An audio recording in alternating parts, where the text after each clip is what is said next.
The writer of this series done Neil dirty. They had to let my boy go out like that. It's too soon, man. It was too soon. I felt like I knew that eventually Neil's gonna go. He's just too nice. Like, this dude's just a nice, jolly guy. And he's sort of like the wisdom for the group. And I felt like that was going to be something that was going to carry on for a long time. And then at some point, they would take him out. Like, at some point, they would tug at our heartstring and say, okay, it's time for the old dog to go down. Not this early. I feel like this is an oopsie by the writer. They should have kept him around a little bit longer, but either way, I think it's very fitting for the episode, tragically. Very, very fitting in for Neil and the idea that Klein is progressing, and it's creating this massive amount of regrets for Neil. Like, it's the what if. If only I could. If only I did that. If only that was that keyword. If only I met you 20 years ago, none of this would have happened. I would have had the thing that I need in order to save the one that I love. And that regret, I think, is literally what opened his ears to the hidden sage. The hidden sage just went in there and said, whisper, whisper, whisper. This is what you need. Whisper, whisper, whisper. It opened that door for it. I know I keep blaming Klein for things. Like, I think it did that. The entire last episode was like this thing of, yeah, he's the reason why this other guy, lost control. He's the one that's causing this stuff. And it's really more of the fact that Klein is not doing it on purpose. It's just because he's there, he's sort of creating the what ifs for people. He's opening the door for people. His presence is corrupting people around him. And I feel like that did it for Neil. It opened that regret for Neil, and suddenly that door's open, and then suddenly he lets the whisper get in there.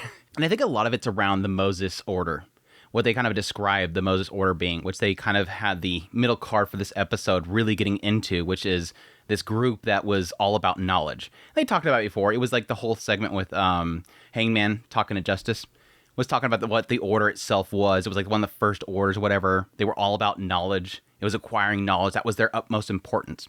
But they didn't have somebody that they worshipped. It wasn't until they had this idea of the hidden sage, this non-personified deity, that eventually became personified. It became this evil presence. And that's what made the organization go downhill. It was this desire for knowledge. But the thing they're specifying here is that the thing that keeps them from losing control, to counter losing control, was asceticism. They have to make sure they control themselves to not desire things, to not indulge in things. And I think it's in that moment, again, them being specifically mystery priors, this desire for knowledge, but never wanting for something. Do as you wish, but do no harm. But then when you're desiring something too much, that's when you, presumably, as we're kind of seeing here, you start to hear the whisper of the hidden sage. And the hidden sage is going to tell you something that you want the most. And for Neil, it was to get his loved one back. The thing that he's been regretting for 20 years, that he wasn't able to protect her back then, now suddenly, I have this ability. I can finally bring her back. If only I follow these bullet points, and I can do it. And that's what made him corrupted. That's what turned him evil. And I think that's what they're kind of getting into with the desire to keep hidden ways to unlock the different potions, the way to digest it, the active method. I'm wondering if that's sort of tied in with that as well. This idea of that sort of being something of a whisper into the ears. Here, it gave him the knowledge that he needed, but it was to go down a path of doing harm. Now, it sort of left it kind of vague at the end there, with the bullet points that he needed to do this procedure, and the idea that it requires a lot of flesh and blood, from living flesh and blood specifically. So basically, human sacrifices, living sacrifices, a large quantity of flesh and blood from living people. But he says in there in his notes, I can consider drawing my own. And I think you can kind of apply that to the fact that he kept getting sicker and sicker, even though he was seemingly, normal. Like, he didn't have an illness or something like that, but he did appear to be ill. I wonder if he was just giving a bunch of his blood and a bunch of his flesh to this ritual, and that was kind of making him sicker and sicker and sicker over time until they finally, come up to him and he's there.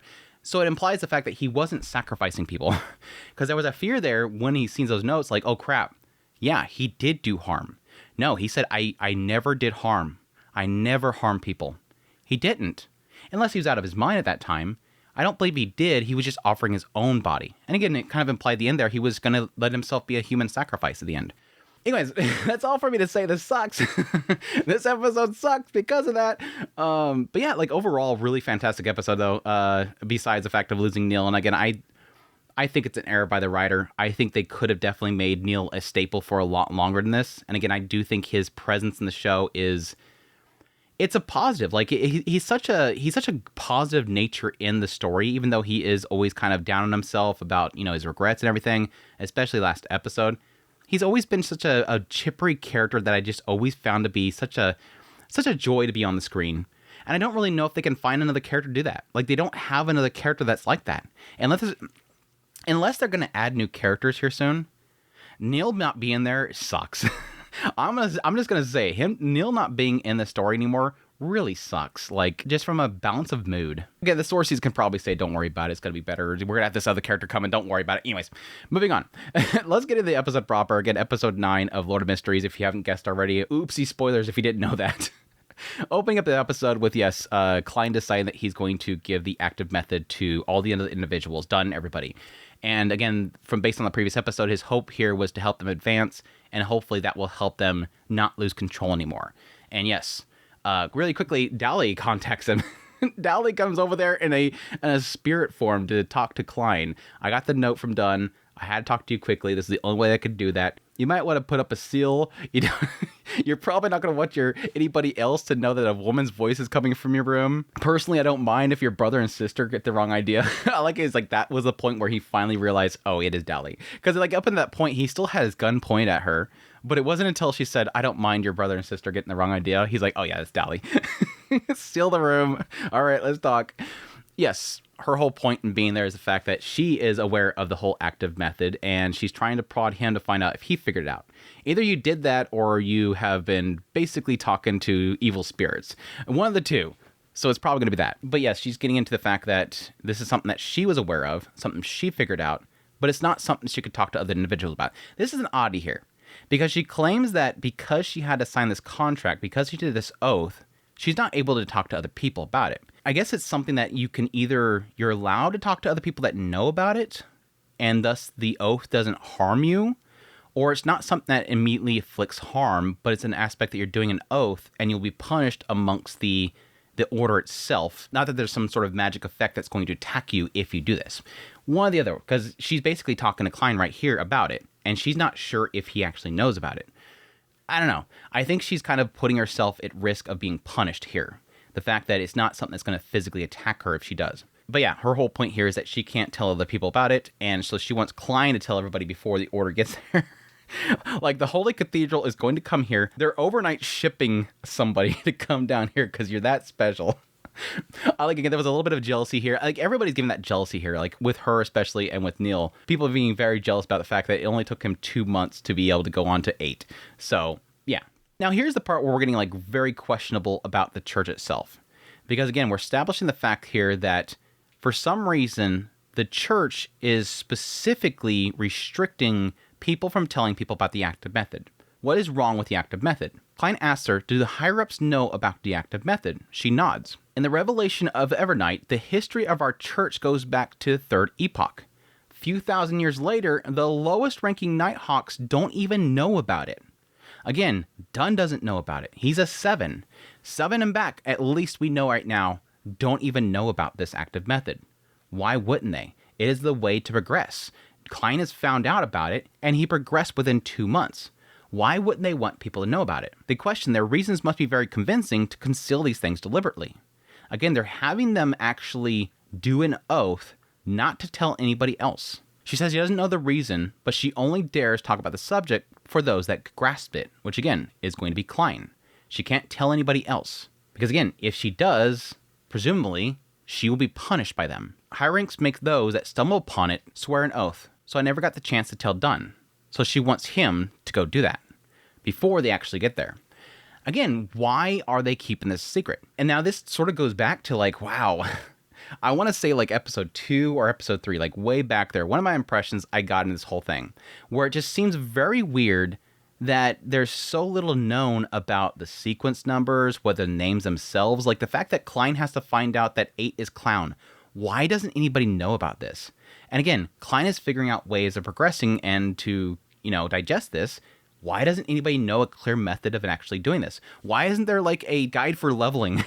Like, it doesn't seem like there's much about these sequences that people know about. It just seems like everything is he's having to figure out for himself. Why? After thousands of years of people doing these different pathways, why don't they simply know the names? Again, I also kind of question the fact of why does everybody announce what they are when it seems like Clown is so like, oh, you know what Clown is? You know Clown? What my theory was back there was the idea that it almost feels like they're actively trying to keep these things a secret because they don't want people to know because they're dangerous. They're afraid of people gaining power. They're actively trying to keep people suppressed. They don't want sequence 4 people. They don't want sequence 3 people. The higher ups don't want people of power, making me believe that either people in the past have gained power, have gone up in the pathways and caused destruction, or there's people that are higher up that know what sequences they want to get out because they don't want to get out to the wrong people. They don't want a sequence 8 clown unless they can control it. So that's why they have to go out there when people do actually level up, because they're actually saying there, whenever somebody sequences up, they send somebody to go check on them first. That's what this guy came here to do, was check on Klein. What was he doing? Making sure Klein wasn't getting whispers from somebody specific. Making sure Klein signs an oath not to speak. It is specifically to make sure that Klein is still on their side. The church is trying to keep a very strong arm on everybody. And now they got a strong arm on all these individuals that are in that room. Super sus. Super sus. It does make me kind of wonder if specifically Seer, there's something with Seer specifically. Because the fact that like this group has Seer, but nobody's in that pathway except for Klein. Maybe somebody else, but I think it's only Klein. Anyways, yeah. He agrees to go telling them. And yes, immediately the next day he goes and tells Don and everybody. I like how we have like this parallel shot here where you have this guy getting in the carriage and everything. He's got the suitcase and everything like that. You have the receptionist up front kind of just pacing around, waiting for the guy to come in the door. And then you have way down here, Klein is just looking all cool. Like he's telling everybody all the information. Neil's coming running in there, has to tell Neil. But yeah, specifically getting into what he sort of found out, which is, again, the pathway in order to advance it. The active method itself is all in the name itself, playing into it specifically. Which I'm still kind of curious exactly what that means. Again, with the Seer, he specifically chose to not rely on divination. He specifically noted that it was the act of not relying on divination that was what was the key for it. I don't remember him actually saying like a quote for it specifically, but he's applying it to Neil in the idea of, you know, do what you wish, but do no harm. He says the potion's namesake is exactly what we must become, and it also encompasses the rules we must follow. I mean, with that, with Klein is the idea, I guess, the idea of becoming the Seer rather than, again, relying on the divination itself. You become the Seer. I guess that's sort of where it lies in. I guess my answer is going to probably come whenever he goes for digesting Clown.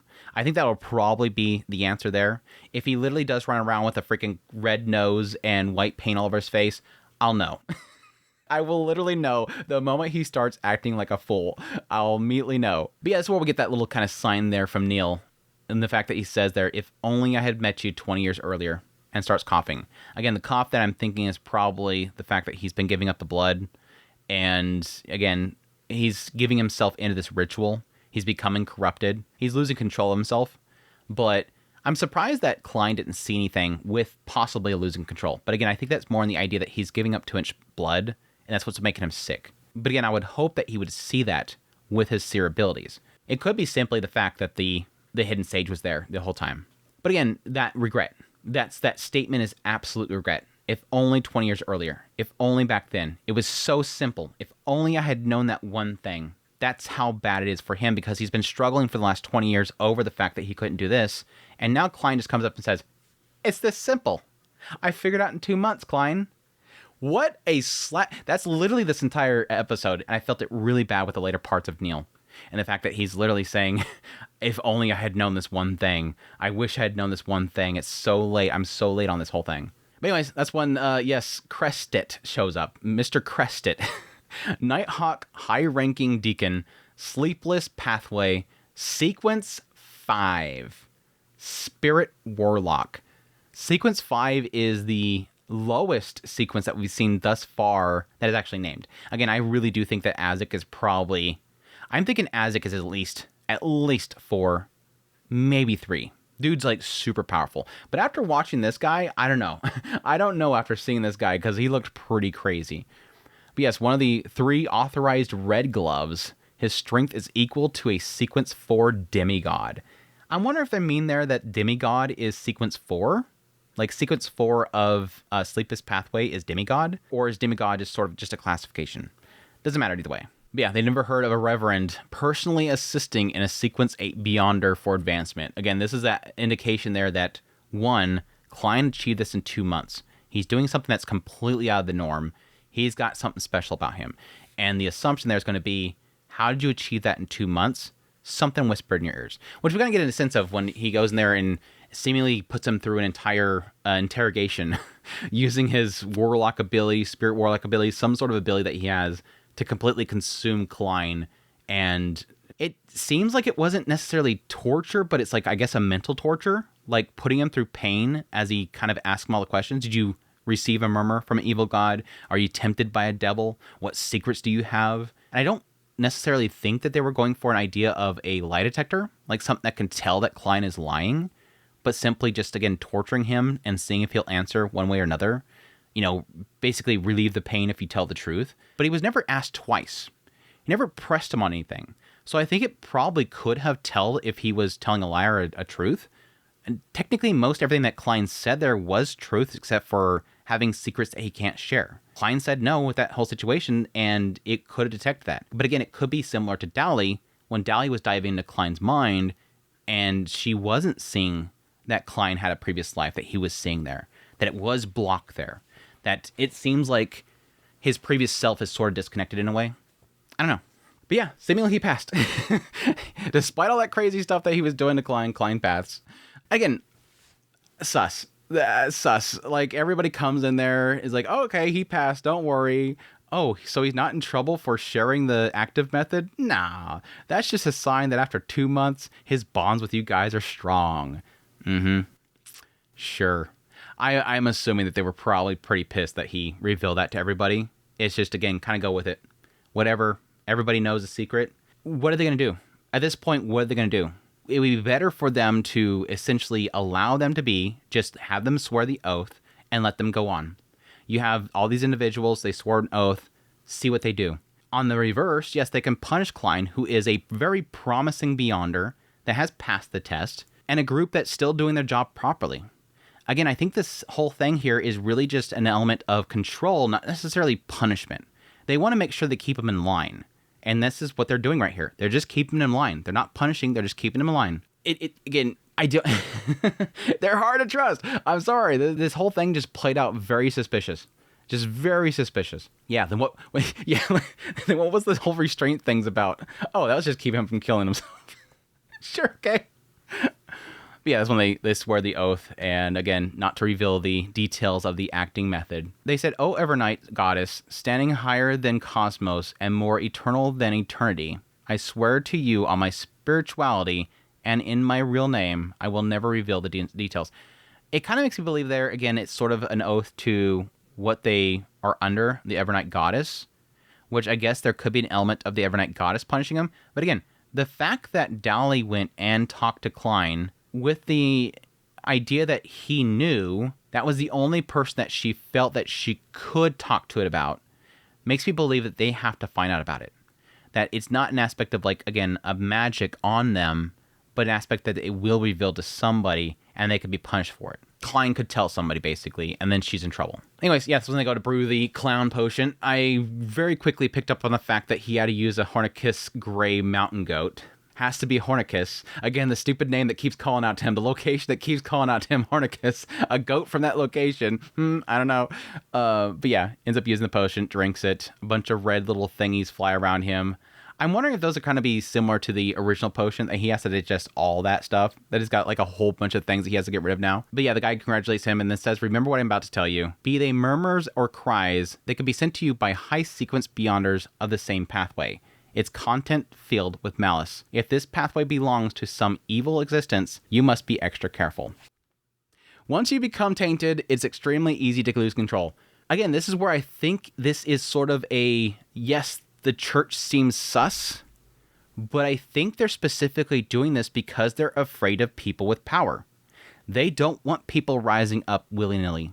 They want to control and suppress, And I think that's really because, like what he's saying here, your pathway, seer pathway, somewhere out there could be somebody really evil that will speak to you. It does imply the idea that beyonders of the same pathway can talk to each other, communicate to each other. Maybe that's sort of similar to how the clown guy, was able to talk to Klein and opened up the door for him with clown sequence. But they're sort of implying here that there might be people of high sequence in seer that they don't know about, and that could speak to Klein and lead him down a very dark path. Again, I really do think this is all why they're doing this. They want control because they're afraid of high-powered people, which was really interesting to me in context to sort of how we see other groups and orders and whatnot that will possibly in the future have really low sequence numbers that they'll have to go up against that are going to be dangerous. Like the clown guy. The clown guy was presumably 7 or lower. He was very strong. Anyways, after he gets his clown potion drunk and everything, he heads out and immediately starts showing off his riz. He feels immediately that his body is lighter, he's got better agility and strength, and immediately decides to demonstrate with some riz. Well, some reason out of nowhere, the secretary girl, who's never down there ever, suddenly shows up way down there and just oopsies, and he just smooth saves her. But yeah, we get some reveals of his abilities. Again, he got his increased agility and strength. It seems that he has a power precog, so he sees that Neil was going to tie his tie a certain way. He doesn't have air bullet yet. He immediately tries to try all these abilities that he's seen the clown guy do. Nope, don't have that ability. Everybody's like, what's something supposed to happen? But he does have the ability to throw cards, so he wants to get a bunch of tarot cards. So he's Gambit, basically. But yeah, then Neil, once again, showing that sense of regret, the fact that advancement, youth is a wonderful thing. Again, so much massive amounts of regrets just building up in Neil this entire episode. But specifically Klein looking at him and noticing that he has signs of illness, but everything's normal. But then notices a shadow behind him. And I'm assuming the shadow behind him right there is the hidden sage. That Klein is able to see this thing. I mean, again, it could be the fact that Neil was being spoken to by something that was acting like the hidden sage. It could just be some sort of evil devil, some sort of evil force. Again, that's what they keep talking about this entire series, is be careful what voices you hear. Be careful what whispers in your ear. And again, right here, when this guy shows up from the church, what is he asking Klein? Did you hear from an evil spirit? Did something speaking to you in your ear? That was happening to Neil the entire time. It could possibly not be the hidden sage. It could be some sort of evil force that was manipulating him. Anyways, Neil talks about having a party. So everybody gets together to go have a party. Yeah, and that's when they all run off to go to his place. There's a restaurant nearby. Everybody heads over there. Klein mentions to Dunn that he hopes that they can get together more often. He's like, yeah, we want to hang out with Neil as much as possible. But no, when they arrive at Neil's place, he doesn't want to come out. He doesn't want to come out. He's telling him to go away. Nope, another day. Not feeling good. Don't want to come out. I feel this entire segment, I feel most bad for Dunn. I mean, he reveals at some point when he's trying to talk him down that he's known him for 15 years. And yeah, the moment that Dunn comes up there, he's like, just want to see you. Just open the door, man. Just want to see you. I just want to see you, and then we'll leave. Nope, you're lying. Man, you think I'm going to lie to you? Old Neil, you think I'm going to lie to you, man? Like, again, this entire time, Dunn's speaking to him like a friend. Dude, I've known you for a long time. Just open the door. Come out. Let me see you. Just come on out here. You're sick. I know it. I just want to see you. That way I can stop worrying. It just hurts. The way they portrayed like everything from here to the end of the episode was just absolutely beautifully portrayed, by the way. Haunting, but also beautifully portrayed. And the idea that the entire time this is happening, everybody's reacting to it. They all know something's going bad. That build up in tension. Everybody's looking very worried. He's sending off, Leonard and everything to get what's presumably an artifact, which I'm assuming those strings are. Sending them off to get that. The receptionist lady, she's looking concerned. They're all kind of going in there slowly. Everything's decrepit. Everything's kind of covered in all this blood or some sort of tissue of some sort. And it's just kind of building up. And the entire time, Neil's just yelling at them. Just go away. I won't harm anybody. I'm not going to hurt anybody. Just go away. I'll be fine tomorrow. Everything will be fine tomorrow. Just wait till tomorrow. Tomorrow. Again, it just, the whole thing, it hit. And visually, again, later on, just the whole aftermath was incredible, which I'll get into later. But yeah, it builds in the fact that they're trying to confront him, trying to get him to come out, trying to show himself. And eventually, yes, us finding out that Neil is consumed. He's becoming a monster. He's lost it. And this is all the fact that he was trying to resurrect Celeste. He says specifically that he wasn't able to save her before, but now he has everything. If only took inspiration from Dali's example and mystery prior maxim. Again, the thing that Klein figured out that he brought to them. Again, this is that massive regret. This is what I was talking about earlier. This is where he's showing that he had that massive regret. I could have done this earlier. I missed my best opportunity, but I can't let it slip this time. Again, what they did in order to prevent themselves from losing themselves is they chose to not self-indulge, not indulge in something. Here, he wants something. He sees something, he's going for it, and that's where they go into the madness. That was what the order was all about. He's playing it out right here. But now this is where he gets into what he found, the alchemical life. What he says later on is that he had a god tell him the way. The hidden sage whispered in my ear, I will create a body that never ages, then summon her soul from the spirit world and guide it to her new body. Which honestly does seem like this is actually partly true, something that we can technically create, something that can technically happen. Again, it seems to imply that this pregnant lady that's walking around possibly had that spirit summoning done to her, that something was brought into her. But anywho, he's telling them to leave. They don't want to leave. Eventually, Leonard shows up. They use the peaceful hair strands, which it says that any living creature that touches it without protection will lose all desire and emotions until the end of their lifetime. So I'm guessing Dunn was using some sort of protection on himself because it looked like he was wielding it. Otherwise, that would make me believe that he would lose all desires and emotion, which I don't think is happening because, as we see with the episode, he does get very emotional at the very end with the loss of his friend. But yeah, he used that on them and then fire the shot. Again, one, ouch. This entire segment was massive ouch, especially the fact that he was calling out and pleading out to them to let him go. He was basically begging them by reminding them what he's done for them. Done. I saved your life. Royal, remember what I did for your family? He's playing into them. Klein, I taught you every single day. Just leave me. Just let me go. Ugh. It sucks. Ugh. But no, the portrayal of all this was just phenomenal. The fact that everything shifts to like a grayscale. All the characters are shifted to like a grayscale. Everything in the background is still like red and everything. All the tissue, whatever that's all on the walls is all staying there. But all of them kind of turn gray. The whole shot of the later part with them going to the funeral. The open field that Klein is in. You see, Neil out there with his wife just walking off. It was again, very, very, very beautiful. And yes, very heart-wrenching.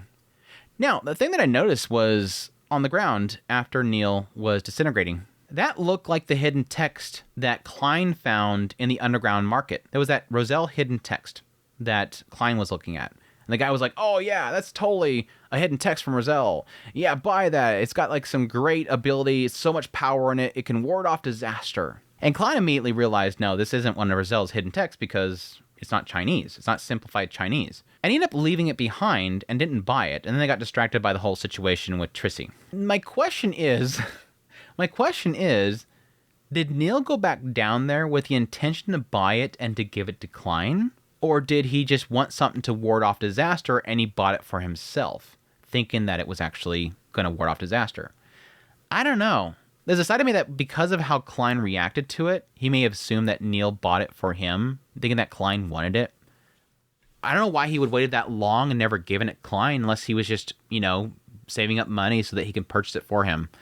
I don't know. It's very interesting. It could be that they were showing that at the very end there just to show that, yeah, that was that one episode that we've seen where Neil and Klein went out together and did something together, hung out together. I don't know. But yeah, overall, amazing episode. I hate it. I hate this episode, but it was an amazing episode. Really, really enjoyed it. It was a good balanced episode, I think, overall. Again, some massive reveals around Klein unlocking his next sequence. The whole church coming in there being super sus. The whole beginning segment was kind of fun.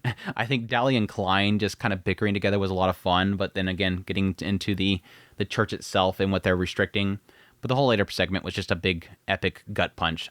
Very hauntingly presented and very beautifully presented later half of this episode that was just so well done. I think that's it. That's my thoughts on episode 9. Hope you guys enjoyed this video. As always, if you did, hit the like button down below. If you like this content and want to support the channel more, become a member of the channel. Until next time, y'all take care.